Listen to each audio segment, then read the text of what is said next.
Hello everyone, welcome back to your favourite channel biology knowledge point. This is Akshay Chopra, lecturer of biology.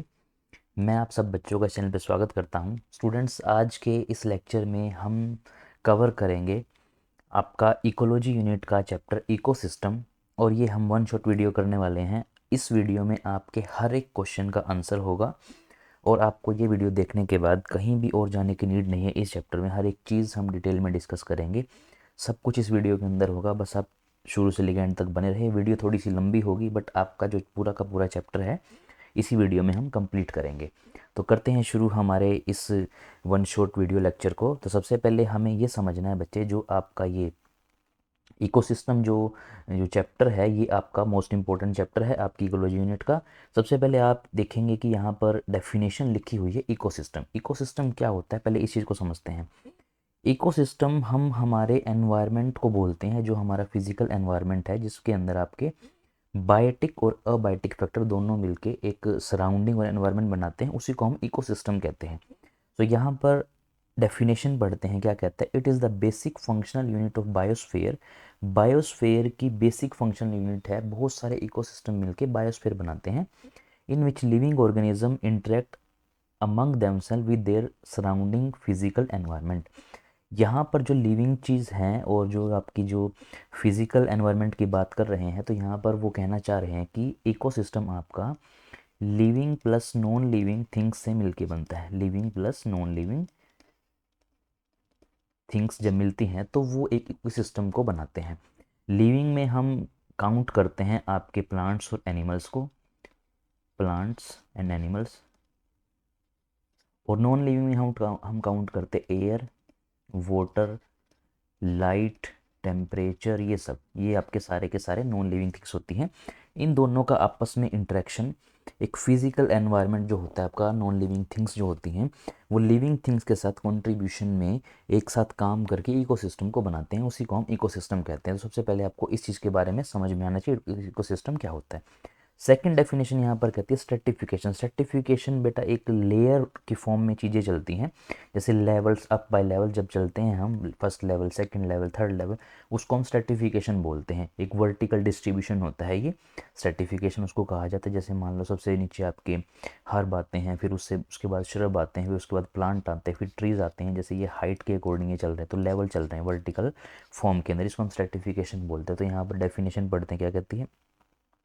Vertical distribution of different species, अलग अलग species का vertical distribution, जिस तरीके से मैंने आपको दिखाया।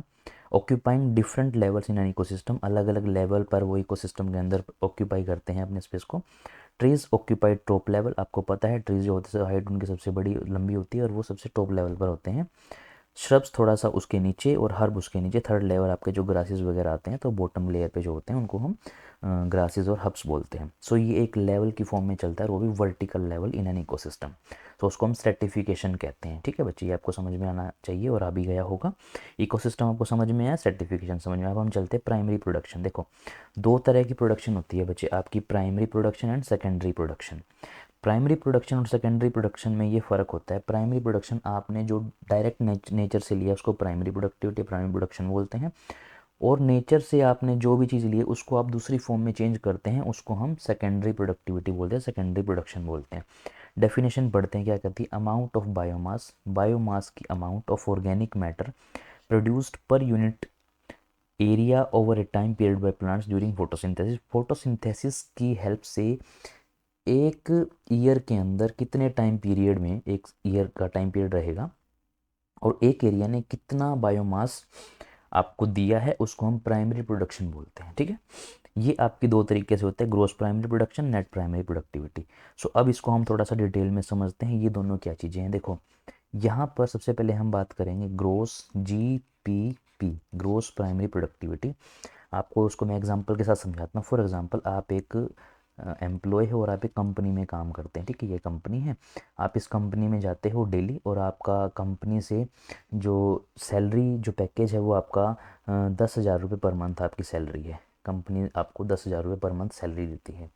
सो आपको कंपनी तो 10,000 रुपये दे रही है, लेकिन जब आप कंपनी में जा रहे हो तो आप बाइक से जाते हो, आपका पेट्रोल भी लगा हो, तो यहाँ पर 1,000 रुपीज़ का आपका पेट्रोल लग गया। सो आपको तो फ़ायदा सिर्फ 9,000 का हुआ ना, है ना। और कंपनी तो आपको 10,000 रुपये दे रही है, तो आपकी कंपनी की तरफ से जो इनकम है वो आपकी 10,000 है, जिसको हम जीपीपी बोलते हैं, ग्रोस टोटल। लेकिन अगर हम एनपीपी की बात करेंगे, एनपीपी, तो वो आपको नेट कितनी मिली है उसको हम एनपीपी बोलते हैं। तो 1,000 माइनस कर देंगे तो आपको टोटल 9,000 रुपये सैलरी आपको हैंड में बाय हैंड मिली है। सो आप ये समझ जाएंगे कि यहाँ जीपीपी टोटल हम देखते हैं और एनपीपी आपको टोटल एक्यूरेट फ़ायदा कितना उसको एनपीपी में काउंट करते हैं। सो यहाँ पर नेट प्राइमरी प्रोडक्टिविटी निकालने के लिए आप जीपीपी में से आर माइनस करते, आर यहाँ पर ये रेस्पिरेशन है, रेस्पिरेशन, कि आपने जो प्लांट से एनर्जी ली है वो आप पूरी की पूरी तो नहीं लेते ना, प्लांट रेस्पिरेशन में कुछ ना कुछ एनर्जी लॉस करते हैं। तो यहाँ पर आपको नेट निकालने के लिए उस टोटल एनर्जी में से रेस्पिरेशन को माइनस करना पड़ेगा, तब आपकी नेट प्राइमरी प्रोडक्टिविटी निकलेगी। सो ये दो चीज़ें होती हैं आपका, एक होता है जीपीपी, एक होता है एनपीपी, आर होता है आपका रेस्पिरेशन। नेट निकालने के लिए टोटल में से आर माइनस करना पड़ता है। सो ये आपको पता होना चाहिए। अब हम चलते हैं next, secondary productivity, rate of formation of new organic matter by consumer. जो कंज्यूम किया गया है उससे आप कुछ नई ऑर्गेनिक मैटर बना रहे हैं, उसको सेकेंडरी प्रोडक्टिविटी कहा जाता है। जैसे एग्जांपल के लिए मैं बताता हूँ, मान लो ये कोई ट्री है, ठीक है, इस ट्री से आपने वुड ली, ये आपकी प्राइमरी प्रोडक्टिविटी है। इस वुड से आपने बनाया पेपर, पेपर आपका सेकेंडरी प्रोडक्टिविटी हुआ। Very simple. जो आपने वुड डायरेक्ट यूज़ की है प्लांट की, वो आपकी प्राइमरी प्रोडक्टिविटी, उस वुड से आपने पेपर बनाया, वो आपका सेकेंडरी प्रोडक्टिविटी, ठीक है। डेट्राइटस क्या होता है, जैसे मान लो ये कोई प्लांट है, ये कोई ट्री है, इस ट्री का ये पत्ता टूट के नीचे गिर गया ज़मीन पे, तो ये डेड हो गया। अब इसको हम डेट्राइटस बोलते हैं, और जो इस पत्ते को खाते हैं बैक्टीरिया वगैरह, उनको हम डेट्रीवोर्स बोलते हैं, ठीक है। डेड लीव्स, आपके डेड लीव्स को हम डेट्राइटस बोलते हैं। ऑर्गेनिज्म जो ब्रेक डाउन करते हैं डेट्राइटस को, उसको खा जाते हैं, उसको हम क्या बोलते हैं, डेट्रीवोर्स, अर्थवॉर्म। इसमें आपके बैक्टीरिया भी आएंगे और फंगस भी आएंगे। अब हम नेक्स्ट चलते हैं, इकोलॉजिकल सक्सेशन क्या होता है। वैसे ही आपके सिलेबस में नहीं है, फिर भी हम इसको पढ़ते हैं। इकोलॉजिकल सक्सेशन क्या होता है, the successive and orderly replacement of one community by the other community in an area over a period of time. कोई एक कम्युनिटी थी, उस कम्युनिटी को एक्सप्लोर करके दूसरी कम्युनिटी ने उसके ऊपर अपना कब्जा कर लिया, उसको हम इकोलॉजिकल सक्सेशन कहते हैं। उसके बाद climax community, the stable and final biotic community, जो फाइनल जो बची रहेगी उसको हम क्लाइमैक्स कम्युनिटी कहते हैं, एट द एंड, ठीक है। इकोलॉजिकल सक्सेशन क्या है, एक कम्युनिटी को खत्म करके दूसरी कम्युनिटी उसके ऊपर कब्जा कर ले, वो इकोलॉजिकल सक्सेशन है। क्लाइमैक्स जो फाइनल जो वहाँ पर बची है उसको हम क्लाइमैक्स कम्युनिटी बोलते हैं। डेट्राइटस में मैंने आपको बताया डेड लीव्स होते हैं, डेट्रीवोर्स आपके जो उसको ब्रेक डाउन करते हैं, किसको, डेट्राइटस को। एग्जाम्पल आपके फंगस, बैक्टीरिया और अर्थवर्म हो सकते हैं। अब आपको ये समझना है प्रोसेस ऑफ डिकम्पोजिशन। आप किसी भी लीफ को, या कोई जानवर मर गया है फॉरेस्ट के अंदर, उसको आप डिकम्पोज कैसे करते हैं प्रॉपर, उसको समझना जरूरी है, वो प्रोसेस हम समझेंगे अभी। The decomposers break down complex organic matter into inorganic substance like carbon dioxide, water and nutrient. मान लो ये कोई लीफ था, ये टूट के ज़मीन पे गिरा, तो इसको अब ब्रेक डाउन किया जाएगा, इसको रप्चर किया जाएगा, उसको हम डिकम्पोजिशन प्रोसेस बोलते हैं, ठीक है। आपको ये चीज़ समझ में आनी चाहिए। अब इसको हम करते कैसे हैं वो आपको इस प्रोसेस के थ्रू मैं समझाऊंगा। The process is called decomposition, decompose करना चीज़ों को डिकम्पोजिशन कहते हैं। स्टेप्स हम पढ़ेंगे, इसके अंदर आपके टोटल 5 स्टेप हैं। ये आपका फर्स्ट स्टेप फ्रेगमेंटेशन है। फर्स्ट आप इसको फ्रेगमेंट करेंगे, टुकड़े करेंगे, ब्रेक डाउन करेंगे छोटे छोटे स्मॉलर पीसेस के अंदर, और वो करेगा आपका अर्थवॉर्म। जो आपका अर्थवॉर्म होता है वो आपका फ्रेगमेंट में कन्वर्ट कर देता है, छोटे छोटे टुकड़े कर देता है आपके डेड, जिसको हम डेट्राइटस बोलते हैं। फिर सेकंड स्टेप में आता है लीचिंग। लीचिंग में क्या होता है, वाटर सोल्यूबल इनऑर्गेनिक न्यूट्रिएंट, जो वाटर सोल्यूबल जो पानी में घुल गए इनऑर्गेनिक न्यूट्रिएंट, वो जाएंगे सोयल के अंदर, ठीक है, और अनअवेलेबल सोल्ट्स की फॉर्म में वो वहाँ पर प्रेसिपिटेट की फॉर्म में इकट्ठा हो जाएंगे, उसको हम लीचिंग बोलते हैं। तो ये क्या हुआ, सबसे पहले तोड़ दिया, फिर वाटर सोल्यूबल इनऑर्गेनिक न्यूट्रिएंट नीचे सोइल ज़मीन के अंदर चला गया। फिर हम बात करते हैं थर्ड स्टेप की। थर्ड स्टेप में आपका कैटाबोलिज्म, बैक्टीरियल और जो फंगल एंजाइम्स होते हैं वो डेट्राइटस को सिंपल जो फॉर्म होती है इनऑर्गेनिक सब्सटेंस उसके अंदर कन्वर्ट कर देते हैं, उसको कैटाबोलिज्म बोलते हैं। कैटाबोलिज्म का मतलब होता है किसी चीज़ को कट करना, तोड़ना, बिल्कुल छोटे छोटे फ्रेगमेंट्स के अंदर, और बिल्कुल बारीक करना कैटाबोलिज्म होता है। बड़े बड़े जो फ्रेगमेंट होते हैं उसको फ्रेगमेंटेशन कहा जाता है। ह्यूमिफिकेशन, एक ह्यूमस की लेयर बनना।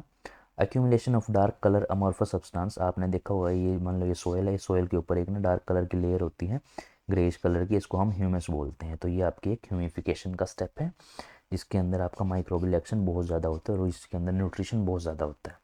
लास्ट टाइप आपका मिनरलाइजेशन है। The humus is further degraded by some microbes, उसको और डिग्रेड किया जाता है कुछ माइक्रोब्स की हेल्प से, और उसको हम इनऑर्गेनिक न्यूट्रिएंट की फॉर्म में रिलीज़ कर देते हैं। ये आपका मिनरलाइजेशन होता है। टोटल आपके 5 स्टेप हुए, fragmentation, leaching, catabolism, humification, mineralisation. तो आप इसको एक शॉर्ट फॉर्म में लिख सकते हैं, fragmentation, leaching, catabolism, humification, mineralisation, FLCHM।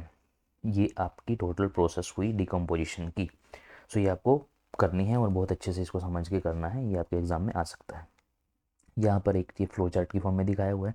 Detritus, ये कोई डेड लीफ थी जिसको हमने क्या करना है, डिकम्पोज करना है। तो क्या होगा, एनवायरमेंटल कंडीशन आएगी, फ्रेगमेंटेशन, लीचिंग, कैटाबोलिज्म, तीनों स्टेप आपके पहले यहाँ पर आएंगे। देन ह्यूमिफिकेशन, ह्यूमस बनेगी। देन मिनरलाइजेशन, इसके जो भी मिनरल होंगे, जो भी आयंस होंगे, वो इस फॉर्म में सोयल के अंदर मिक्स हो जाएंगे। ठीक है, सो ये आपकी चार्ट की फॉर्म में मैंने आपको बताया और सिंपल फॉर्म में मैंने आपको बता दिया। दोनों चीज़ें आपको समझ में आनी चाहिए और आप इसको अच्छे से कर लें। नेक्स्ट हम देखते हैं फैक्टर्स अफेक्टिंग डिकम्पोजिशन। डिकम्पोजिशन को कौन कौन से फैक्टर अफेक्ट करते हैं।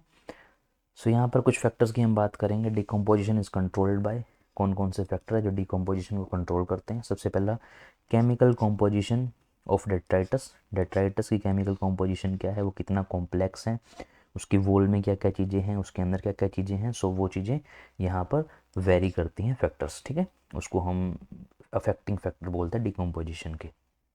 सो लिखा हुआ यहाँ पर decomposition will slower, decomposition slow हो जाएगी if detritus is rich in lignin. Lignin आपकी एक हार्ड वॉल होती है आपकी सेल वॉल के पास, तो जिसकी वजह से ये स्लो हो जाएगा। And chitin and will faster detritus rich in nitrogen and water soluble substances. अगर नाइट्रोजन और वाटर सोल्यूबल सब्सटेंसेस होंगे तो वो जल्दी फास्ट होगी, और ये होंगे तो आपके लिग्निन और काइटिन होंगे तो स्लो होगी। तो ये चीज़ें आपको पता होनी चाहिए।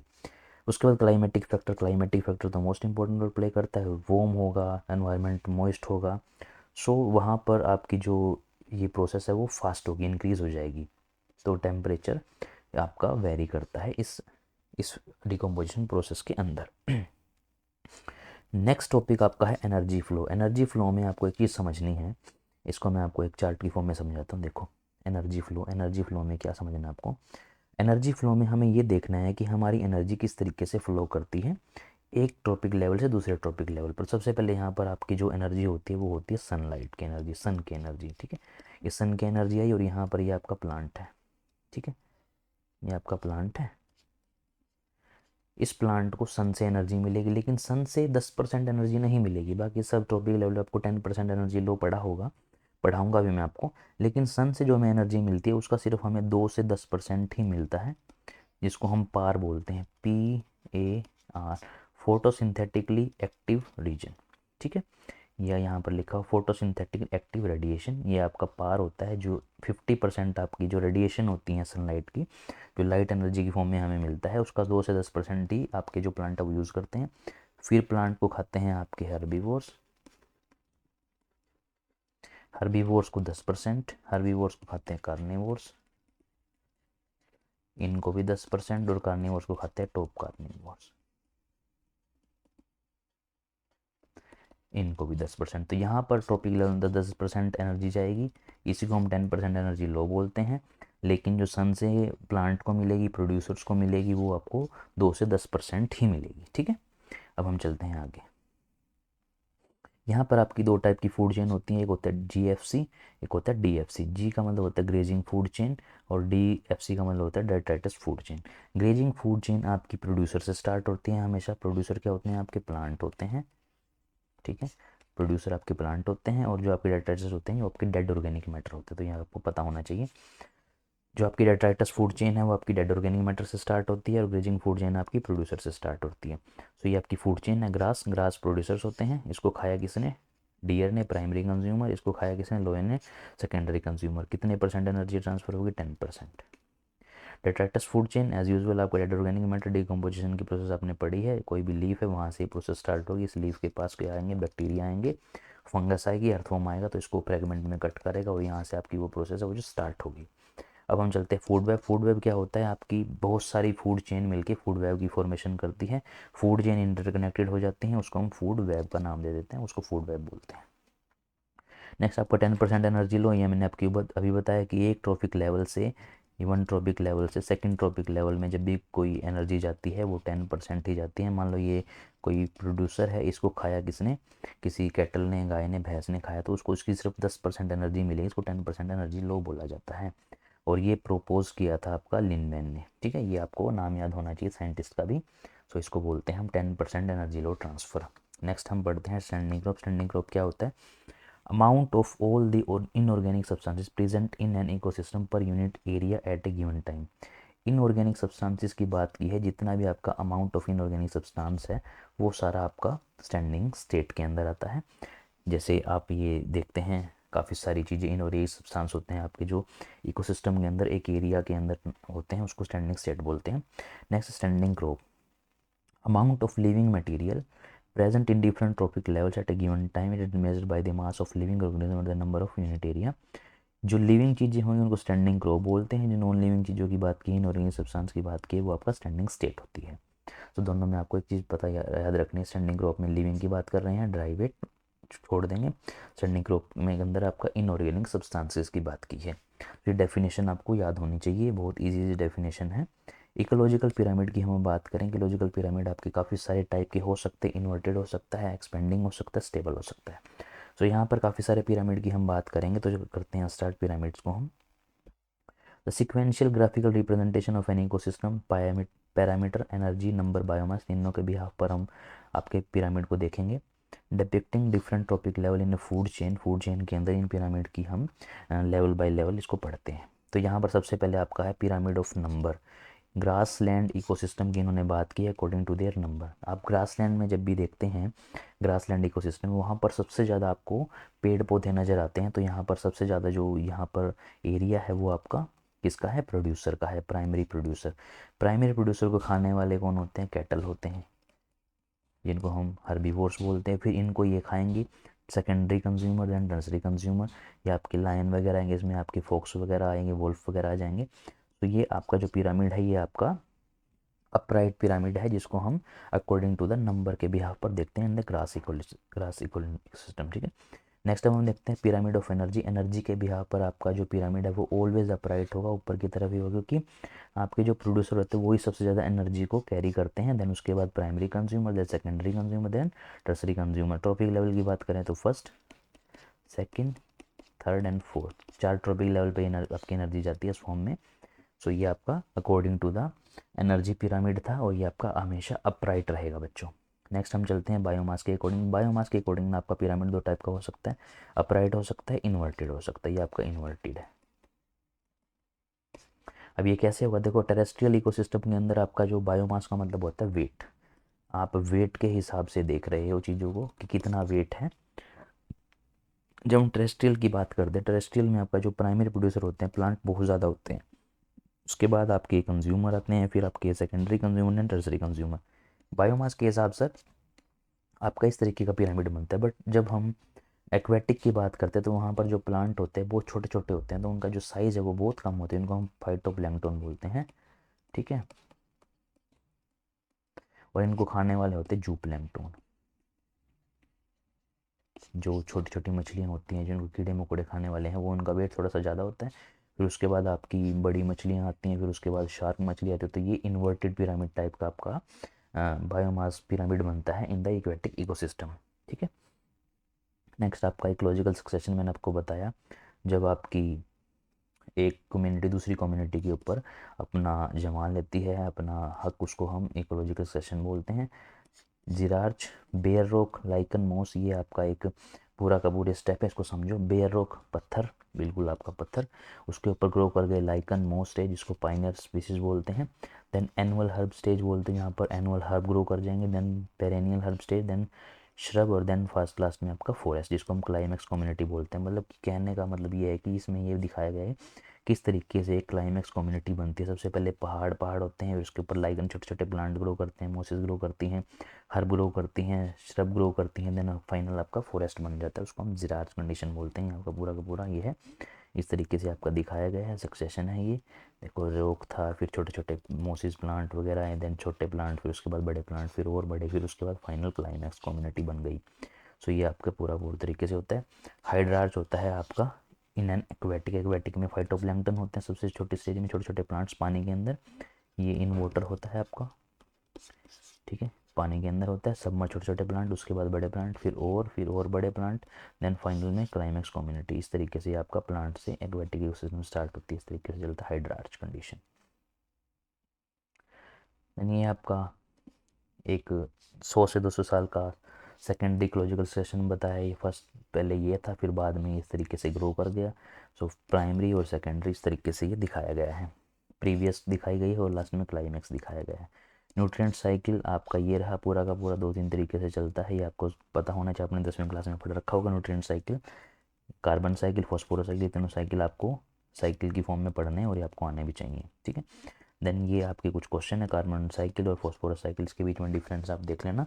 कार्बन साइकिल में आपका atmospheric input more amount, atmospheric input is less in amount. So इस तरीके से आपके दोनों साइकिल चलते हैं। दोनों आप साइकिल से एक बार देख लेना। फिर हम इसके बाद नेक्स्ट चैप्टर पे चलेंगे, जो भी आपका रहेगा बायोडाइवर्सिटी एंड इट्स कंजर्वेशन।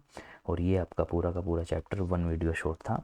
और इसमें कोई डाउट होता आप पूछ सकते हो। इसमें बिल्कुल सिंपल सिंपल सी चीज़ें थी, कुछ भी ऐसा नहीं था जो आपको समझ में ना आया हो।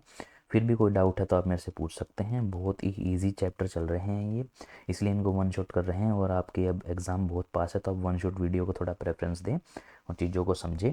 मिलते हैं अगले लेक्चर के अंदर, जिसमें हम नेक्स्ट आपका चैप्टर कवर करेंगे, biodiversity and it's conservation. I hope आपको ये चैप्टर अच्छे से समझ में आएगा। कोई क्वेश्चन वगैरह कोई डाउट होता है, आप कमेंट सेक्शन में अपना क्वेश्चन और डाउट लिख सकते हैं, मैं उसको क्लियर कर दूंगा। फिलहाल इस लेक्चर में इतना ही, मिलते हैं हम नेक्स्ट वीडियो में। Thank you so much.